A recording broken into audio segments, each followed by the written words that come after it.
Students let's start question number 12। देखें statement from the top of a 7 meter high building the angle of elevation of the top of a cable tower is 60 degree. पहले इतना ही पढ़ते हैं हम बच्चों। From the top of a 7 meter high building, एक तो आप बिल्डिंग बनाएंगे बच्चों जिसकी हाइट हमने रखी 7 मीटर। इस बिल्डिंग के टॉप से the angle of elevation of top of a cable tower is 60 degree. एक आपने केबल टावर बना लिया है। टावर की हाइट हमेशा बिल्डिंग से लंबी रखना। तो बिल्डिंग के टॉप से टावर के टॉप का जो एंगल ऑफ एलिवेशन है इट इज़ 60 डिग्री। अब यहाँ से आपको लाइन ऑफ साइट बनानी पड़ेगी। तो ये एंगल हमें दिया हुआ है 60 डिग्री। जिस पॉइंट से एंगल दिया होता है वहाँ से आपको लाइन ऑफ साइट बनानी है, तो उसके साथ एंगल होता है 60 degree. And the angle of depression of its foot is 45। यानी बात एक ही पॉइंट की चल रही है जो from the top of a 7 meter high building. तो हाई बिल्डिंग के टॉप से ही दोनों एंगल बनाए हुए हैं। किस कौन कौन से एंगल है? Angle of elevation of top of the cable tower, cable tower के टॉप का 60 डिग्री है, और उसी टावर के जो फुट का एंगल ऑफ डिप्रेशन है वो 45 डिग्री है। टावर के ही फुट की बात कर रहे हैं वो, ठीक है। और बिल्डिंग के टॉप से ही बनाए हुए हैं हमने दोनों एंगल। बिल्डिंग के टॉप से टावर के टॉप का 60 है, और बिल्डिंग के टॉप से ही टावर के फुट का जो एंगल ऑफ डिप्रेशन है इट इज़ 45 डिग्री। ये 45 डिग्री है। तो अब ये जो डिप्रेशन एंगल है मैंने बताया कि यहाँ से लेके आपने टावर के फुट का एंगल बनाया, तो एक्चुअल में तो ये एंगल लाइन ऑफ साइट के साथ बनेगा। इस पॉइंट से लाइन ऑफ साइट ये जा रही है, तो एंगल ऑफ डिप्रेशन ये होगा 45 डिग्री, ठीक है। लेकिन अल्टरनेट इंटीरियर देखें, जेड शेप बन रही है उल्टी, ऐसी जेड शेप बनी हुई है, तो जितना एंगल यहाँ पे उतना ही यहाँ पे। तो 45 डिग्री यहाँ पे है तो 45 डिग्री यहाँ पे भी होगा बाय अल्टरनेट इंटीरियर प्रॉपर्टी, ठीक है। जितना एंगल यहाँ पे देखें, जेड शेप देखें, ये अल्टरनेट इंटीरियर एंगल्स होते हैं, जितना एंगल यहाँ उतना ही यहाँ पे।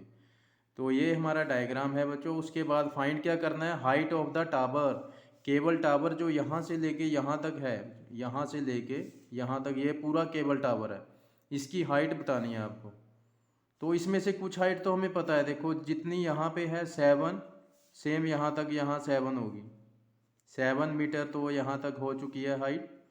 तो बाकी आपको पता करनी है यहाँ से यहाँ तक कितनी हाइट है, तो इसको हम h मान लेते हैं।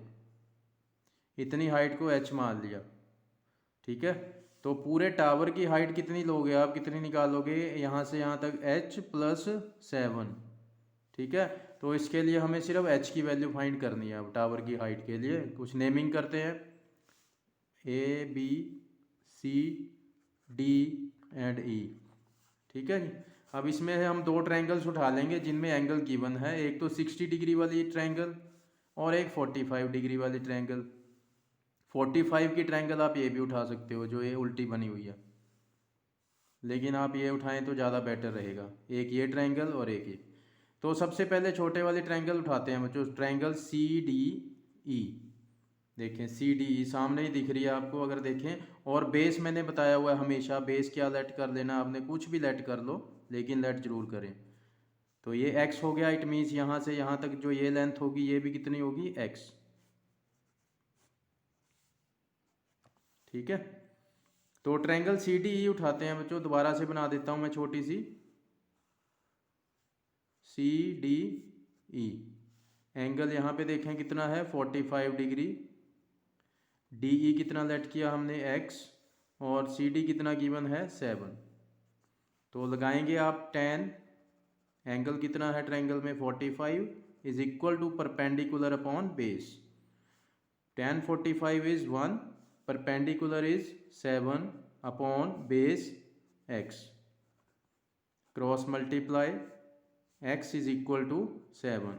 तो वही मेथड फिर फॉलो कर रहे हैं बच्चों। फर्स्ट ट्रायंगल मैंने उठाई, वहाँ से एक वैल्यू निकाल लिया हमने। अब इसका यूज़ करेंगे हम सेकंड ट्रायंगल में। तो सेकंड एंगल है 60 डिग्री, तो ये ट्रायंगल का नाम क्या हुआ? A B C. अब उठाते हैं triangle A B C. A B C दोबारा से बना देता हूँ छोटी सी।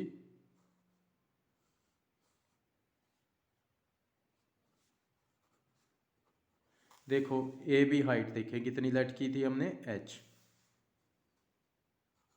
यहाँ एंगल कितना है बी सी में 60 डिग्री, और बी सी कितना है देखो, बी सी यहाँ से यहाँ तक कितना है x है, जितना ये है डी ई उतना ही बी सी है, डी ई x है तो बी सी भी x होगा। तो अगेन tan 60 लगाते हैं बच्चों, tan 60 is equal to perpendicular upon base, tan का फॉर्मूला तो वही रहेगा, tan 60 की value √3, perpendicular is h upon base x। Next step क्या बताया हुआ है आपको कि अब x की वैल्यू पुट कर देंगे जो हमने फर्स्ट ट्रायंगल से निकाली है। x कितना निकाला था हमने 7, √3 अपॉन लगाएं 1, then cross multiply, h is equal to 7/√3। तो हमारा टारगेट h निकालना था। अब आप इजीली केबल टावर की हाइट पता लगा सकते हो, the height of cable tower. तो कितनी हाइट थी, टावर यहाँ से लेके यहाँ तक था बच्चों, पूरा यहाँ से यहाँ तक, तो इतनी हाइट है h और इतनी हाइट है 7, टोटल कितनी होगी h + 7। h अभी हमने निकाला 7/√3 प्लस ये 7। अब ये रूट वाली टर्म, ये विदाउट रूट, इनको आप डायरेक्ट प्लस नहीं कर सकते बच्चों, इसलिए इन दोनों टर्म में इसमें कॉमन निकाल लेंगे आप। इसमें भी 7 दिख रहा है, इसमें भी 7, 7 कॉमन निकाल लें। यहाँ से 7 बाहर आ चुका है, बचा √3 प्लस ये पूरा 7 बाहर आ गया, इसकी जगह बचेगा 1। तो हाइट ऑफ केबल टावर जो है वो कितनी आ गई, 7 ब्रैकेट √3 + 1 मीटर। आपको यहीं छोड़ देना है इसको, ठीक है, आगे सॉल्व नहीं करना। तो ये था क्वेश्चन नंबर 12।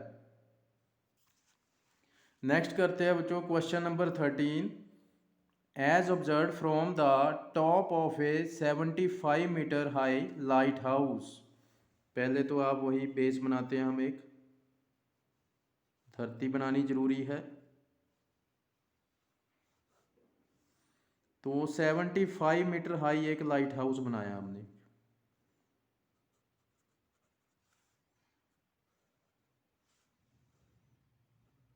लाइट हाउस क्या होते हैं, जो शिप्स को अंधेरों में रास्ता दिखाते हैं। लाइट हाउस बहुत किलोमीटर, कई किलोमीटर दूर तक वहाँ उनकी लाइट जाती है, टॉप से वो लाइट दिखाई जाती है शिप्स को रात के समय, ताकि आगे उनको पता रहे कोई चट्टान ना आ जाए उससे ना टकरा जाए, वो कोई आइसबर्ग से ना टकरा जाए, इसलिए उनको लाइट दिखाता है वो लाइट हाउस। तो बहुत किलोमीटर दूर तक जाती हैं वो लाइट्स। तो 75 मीटर हाई है बच्चों लाइट हाउस, यहाँ से लाइट दिखाई जा रही है शिप्स को।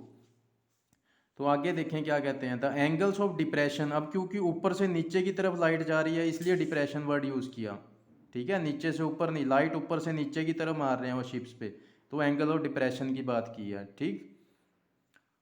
तो फ्रॉम द टॉप ऑफ है यानी कि लाइट हाउस के टॉप से, तो जहाँ से बनाना होता है वहाँ पे आपको एक लाइन ऑफ साइट जरूर बना देना, ठीक है, क्योंकि एंगल ऑफ डिप्रेशन बनाने हैं इस बार आपको। तो देखें angle of depression of two ships are 30 degree and 45 degree. अब वो शिप्स कैसे हैं, कहते हैं if one ship is exactly behind the other on the same side of lighthouse. तो ये लाइट हाउस है, यहाँ पे मान लिया हमने फर्स्ट शिप, ठीक है, और इसी के एग्जैक्टली बिहाइंड एक और मान लिया हमने दूसरा शिप। तो इन दोनों शिप्स के जो एंगल हैं वो 30 डिग्री एंड 45। जो क्लोज होता है वो बड़ा एंगल होता है हमेशा, जितना दूर जाते जाओगे इससे उतना एंगल कम होता जाता है, ठीक है। तो ये जो एंगल होगा, ये एंगल कितना होगा 30 डिग्री बच्चों, ठीक है, और ये वाला 45 होगा। लेकिन एंगल ऑफ डिप्रेशन बताया, जो एंगल ऑफ डिप्रेशन क्या है, टॉप से बॉटम की तरफ बनेगा, इस पॉइंट से लाइन ऑफ साइट जो है वो ये है, ठीक है। तो सबसे पहले इस शिप के साथ एंगल कितना दिया हुआ है 30, तो एंगल डिप्रेशन 30 ये बनेगा बच्चों। लेकिन जेड शेप आपको पता है अल्टरनेट इंटीरियर होते हैं, तो 30 जितना यहाँ पे है उतना ही आप यहाँ बना लेंगे, ठीक है, बाय अल्टरनेट इंटीरियर प्रॉपर्टी, जितना एंगल यहाँ उतना ही यहाँ, जेड शेप सेम एंगल, ठीक है। इसी तरह इसके साथ, इस शिप के साथ एंगल कितना है 45 डिग्री एंगल ऑफ डिप्रेशन, तो इसी पॉइंट से बना हुआ है, तो एंगल ऑफ डिप्रेशन यहाँ से बनाएंगे आप लाइन ऑफ साइट से, ये वाला एंगल ये कितना है 45 डिग्री, ठीक है। अब अल्टरनेट इंटीरियर मैं बनाऊँ तो ये भी 45 हो जाएगा, ठीक है। कुछ लोग चाहें बच्चे तो डायरेक्ट आप यहाँ बनाना चाहो यहाँ बना सकते हो, इतना कोई मार्क्स वहाँ नहीं करते बोर्ड में बच्चों। डायरेक्ट 30 यहाँ बनाए, डायरेक्ट 45 यहाँ बना दो, नो प्रॉब्लम। ठीक है, तो एक शिप के साथ 30 है, एक शिप के साथ जो है वो 45 डिग्री है। आपको फाइंड क्या करना है बच्चों? Find the distance between two ships. अब शिप कहाँ कहाँ पे था? एक शिप ये था, एक शिप ये है, इनके बीच का डिस्टेंस आपको बताना है, यानी कि ये वाला डिस्टेंस। ठीक है, तो बेस हमें पता नहीं है तो हम दोनों बेस जो हमारे इनको अलग अलग मान लेते हैं। ये x ले लिया, इसको y मान लो। लेकिन आपका टारगेट क्या है बच्चों? द डिस्टेंस बिटवीन शिप्स, यानी कि ये x फाइंड करना है तुम्हें। ठीक है, इन शिप्स के बीच का डिस्टेंस है x फाइंड करना है। तो नेमिंग कर लेते हैं A, B, C and D। और यही डायग्राम आप ऑलरेडी कई बार कई क्वेश्चंस में देख चुके हो बच्चों। कई क्वेश्चन किए हमने ऐसे, पहले ये ट्रायंगल लेंगे ABC, फिर पूरी फुल ट्रायंगल लेंगे। ठीक है, बार बार आ रहा है ऐसा क्वेश्चन। तो पहले ट्रायंगल ABC उठाते हैं। अब आप यहाँ से ही देख लें, स्पेशल क्या बनाऊँ मैं अलग ट्रायंगल। इसमें देखें बच्चों, इस ट्रायंगल में देखें एंगल कितना है? 45 डिग्री। So tan 45 is equal to perpendicular upon base. tan 45 की वैल्यू हुई 1। अब इस ट्रायंगल का परपेंडिकुलर कितना है बच्चों? 75 अपॉन बेस की वैल्यू देखें इस ट्रायंगल की कितनी है? y। अपॉन लगाया 1, then cross multiply, y one ज़ा y इज इक्वल टू 75। एक वैल्यू आ चुकी है। अब इसका यूज़ करेंगे सेकंड ट्रायंगल में। Second triangle is full triangle ABD, AB and D, ये पूरी triangle right angle triangle.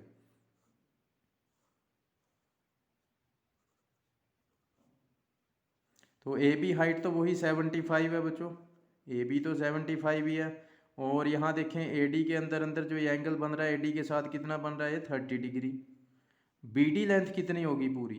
BD यहाँ से यहाँ तक x प्लस वाई। ठीक है, ये पूरी लेंथ कितनी होगी? x plus y. तो बच्चों अब ट्रायंगल ABD में लगाते हैं हम। tan एंगल कितना? 30 degree is equal to perpendicular upon base, जो कि फॉर्मूला है tan का। tan 30 1/√3, परपेंडिकुलर is 75 upon base x plus y. Next step जो आपने वैल्यू निकाली है फर्स्ट स्टेप में, वो यहाँ पुट करेंगे यहाँ पे। तो नेक्स्ट स्टेप में पुट करते हैं जो x की y की जगह पे हम 75 यहाँ पे पुट कर देंगे। तो क्या हमें मिलेगा? देखिए 1/√3 is equal to 75 upon x plus y. Y की वैल्यू कितनी आई थी? 75, वो यहाँ रख देते हैं। देन क्रॉस मल्टीप्लाई, 1 से x प्लस 75 को मल्टीप्लाई करोगे आप, x plus 75 is equal to 75 को √3 से मल्टीप्लाई करोगे, 75√3। अब बच्चों हमें x चाहिए तो इस टर्म को आपने दूसरी तरफ भेज देना। जो फाइंड करना है उसको एक तरफ छोड़ दिया करो, बाकी उसके साथ जो भी टर्म है उसको हमेशा शिफ्ट करते हैं बच्चों। और जिस टर्म को शिफ्ट करोगे उसको हमेशा बाद में लिखना है। तो ये प्लस 75 है, जब इसको इधर शिफ्ट करोगे तो वो माइनस हो जाएगा। अगेन ये रूट वाली टर्म, ये विदाउट रूट है, तो इनको आप डायरेक्ट माइनस नहीं कर सकते। तो जस्ट इनमें से कॉमन निकाल लोगे। 75 दोनों में कॉमन आ रहा है, निकाल लिया। यहाँ से क्या बचेगा? √3 माइनस ये ऑलरेडी पूरा बाहर आ गया, इसकी जगह बचेगा 1। यहाँ पे लगा दिया हमने m। तो हमारा टारगेट यही था बच्चों, x की वैल्यू फाइंड करना। x क्या था? Distance between two ships.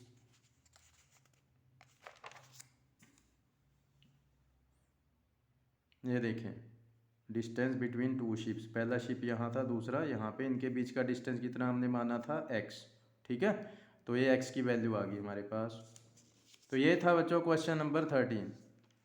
तो एंगल ऑफ डिप्रेशन बस देख लेना है आपको लाइन ऑफ साइट के साथ। जो 30 वाली, जो एक शिप बनाया आपने, एक शिप यहाँ था, एक शिप यहाँ था, इस वाले शिप का छोटा एंगल रखना है। तो पहले लाइन ऑफ साइट के साथ यहाँ पे बनाओगे 30, लेकिन फिर अल्टरनेट इंटीरियर की वजह से वो एंगल सेम यहाँ भी बना दोगे। दूसरा एंगल इस शिप के साथ बन रहा है, तो ये लाइन आपको ज्वाइन करनी पड़ेगी। फिर लाइन ऑफ साइट के साथ इस लाइन तक आपने दूसरा एंगल बनाना है। ठीक है, 45 डिग्री। तो अब अल्टरनेट इंटीरियर से ये देखें, ये वाली लाइन जो जा रही है, सेम इतना ही एंगल 45 यहाँ पे बन जाएगा बाय अल्टरनेट इंटीरियर, ठीक है। और अगर आपको इस चीज़ में प्रॉब्लम है, आप डायरेक्ट ऐसे बना सकते हैं, नो प्रॉब्लम।